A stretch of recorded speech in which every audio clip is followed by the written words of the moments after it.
और आओ वीर हनुमान।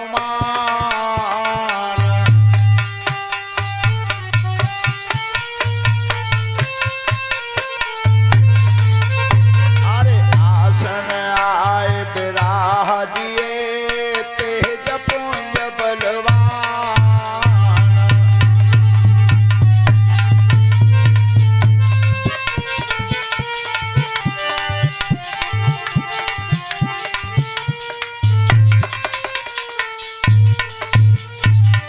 आज गंगा मैया के किनारे शुक्रताल पर परमहंस ज्ञानी श्री सुखदेव जी महाराज राजा परीक्षित को कथा सुना रहे हैं। अभिमन्यु नंदन काम क्रोध मद हिंसा का दमन करते हुए सांसारिक मोह माया को छोड़ते हुए भगवान की कथा की तरफ ध्यान रखना, मृत्यु के भय को मन से निकाल देना।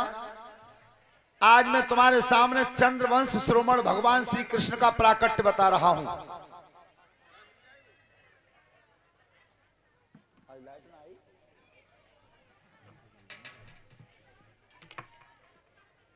राजन परीक्षित,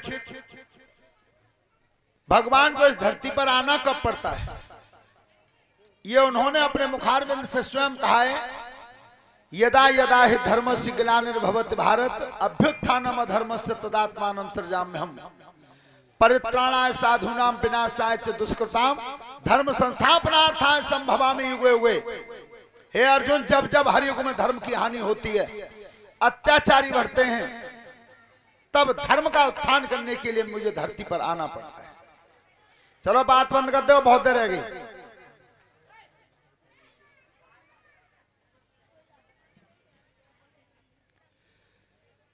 राजन परीक्षित चंद्रवंश में आगे चलकर के मथुरा के राजा हुए थे उग्रसेन। उनकी रानी का नाम था पवन रेखा। उग्रसेन महाराज के जो पुत्र पैदा हुआ था उसी का नाम था कंस। दुराचारी था, लेकिन बताया हमारे गुरुदेवता ने के समय चक्र के फेरते और बदल जाते हैं अंश।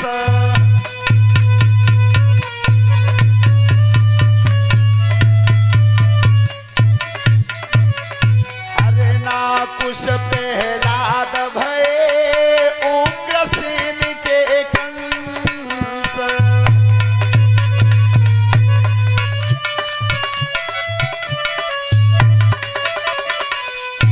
ध्यान रखना, समय चक्र के फेरते और बदल जाते हैं अंश। हिरण्याकुश के प्रहलाद भय और उग्रसेन के कंस। हिरण्यकश्यप कितना दुराचारी था, और बेटा हुआ तो प्रहलाद जैसा। और उग्रसेन महाराज कितने धर्मात्मा थे, संतान हुई तो कंस जैसे। ध्यान रखना, जब कंस नौजवान हुआ था, ऐसा बताया गुरुजी ने कि 22,000 हाथियों के बराबर बल आया था कंस की काया में। और जिस समय कंस नौजवान हुआ था, जरासंध की दोनों लड़की थी, अस्ति और प्राप्ति। दोनों लड़कियों के साथ कंस का विवाह हुआ था। कंस के विवाह में ही वो कन्यादान में कुबल्या पीड़ नाम का हाथी मिला था। राजन परीक्षित, कंस की एक चचेरी बहन थी जिसका नाम था देवकी। बालको बात कहवे को सर पत्त को सुना है। देखो, अब तुम ही विचार करो कितनी बात है रही है। कितना अमूल्य समय होता है, उसे तुम निकाल के यहां तक आ पाते हो। और बहुत 3 घंटा के समय तुम बाथरूम में निकाल ले जाते हो।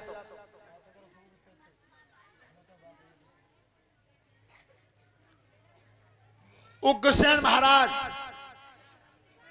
के पुत्र कंस की एक चचेरी बहन थी जिसका नाम था देवकी। और देवकी का जो विवाह हुआ,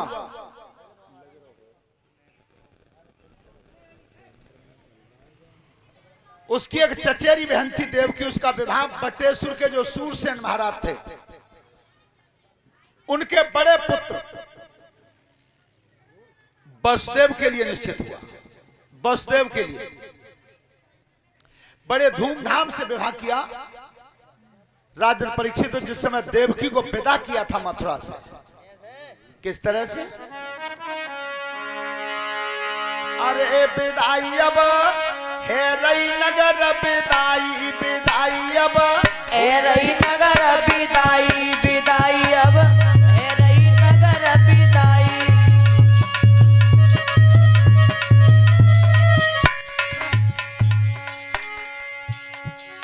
घोड़ा जोर लहे वाहन में गुरुदेव अरे जन रथ में दोनों लय चढ़ाई विदाई अब हे रई नगर विदाई विदाई अब।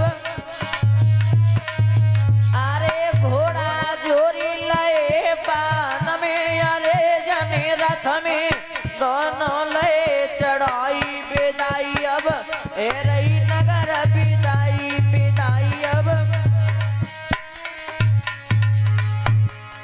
निकल की कोच चलो नगरी ते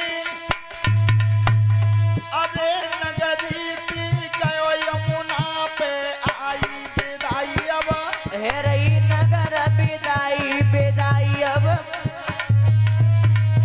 अरे निकली के कोच चलो नगरी से अरे नगरियते गौ यमुना पे आई विदाई अब हे रई नगर विदाई विदाई अब। ध्यान रखना जिस समय दोनों बहन बहनों को रथ में बैठाया है तो कंस ने रथ को खुद चलाया है, खुद हाँका है। और जिस समय रथ यमुना जी की पार पर आया था किस तरह से अरे रथुहा की रहो अभिमानी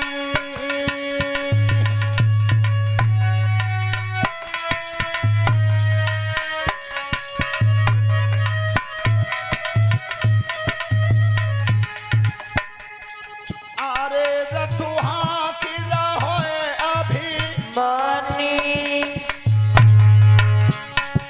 ओ ताई खन है गई नभती वानी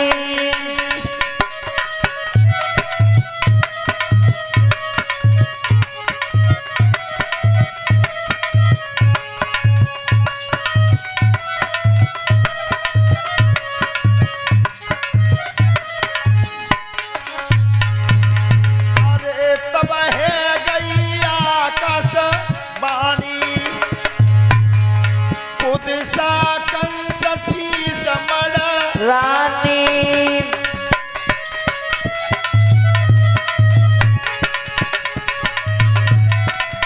आवाज आ रही है आकाश से कंसराज हंसी खुशी में आज नगर में अपनी बहन को विदा करावे पहना जाई रही मथुरा में जाई के गर्भ आठमो आवे ललाया आठमो कोख जनेगी तेई कुमर तोई मार मारी गिरावे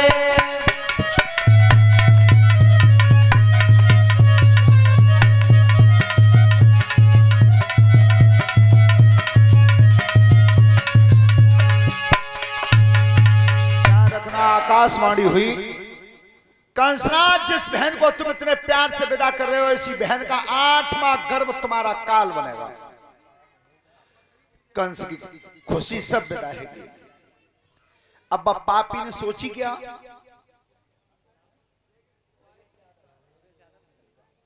और ये दुर्गेश यादव गिलौआ से 101 रुपए का पुरस्कार है और जो 100 रुपए दिए हैं मंगेश के लिए वो गाना लिख करके आया है, अभी नहीं थोड़ी देर बाद सुनवाएंगे। श्रोता बंधु तो वो पापी कंस विचार करता है कि हम पेड़ ही ना छोड़ेंगे तब पेड़ पे फल लगे। रथ को रोक दिया और कर्म क्या करता था सुनो ऋषि धरे ध्यान अरे हाथ में लइया कटारी है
सोची कि मैं देवकी को ही नहीं छोड़ूंगा, देख संतान कहां से होगी।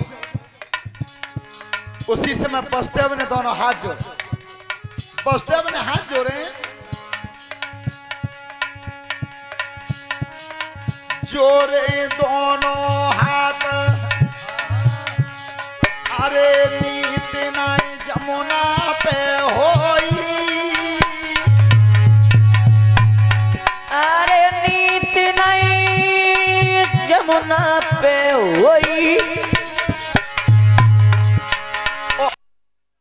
पसीना आई बोली रहे मुखती बहनोई, अरे गयो पसीना आई बोली रहे मुख से बेनोई, भैया गयो पसीना आई बोली रहे।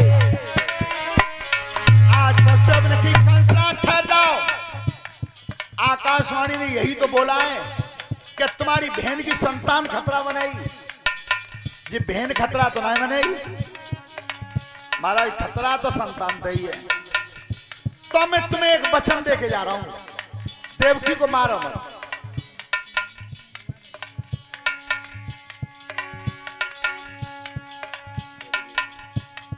मैं एक वचन दे करके जा रहा हूं,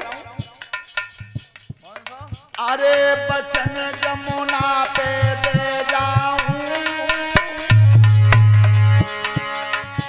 प्यारी बहना जन्म लालताई में मथुरा में लाऊं, प्यारी बहना जन्म लालताई में मथुरई में लाऊं, अरे प्यारी दीदी जन्म ललाताई में। ध्यान रखना वसुदेव, आज वादा करते हैं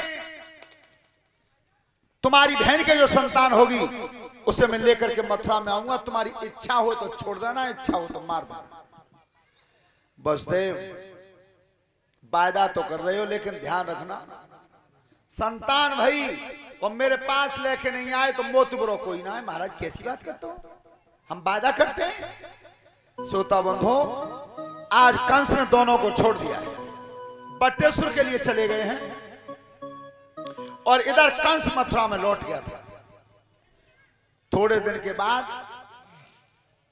देवकी के उधर से एक संतान पैदा हुआ, तो देवकी को तो खुशी भई कि हमारे बेटा भय हुए, लेकिन वसुदेव बोले जी तुम्हारी संतान कहां है, हम तो वादा करके आए जी तुम्हारे भैया को भोजन है, लाओ जा बच्चा मुँह दो। आज उस संतान को लेकर के वसुदेव जी और मथुरा में आए हैं।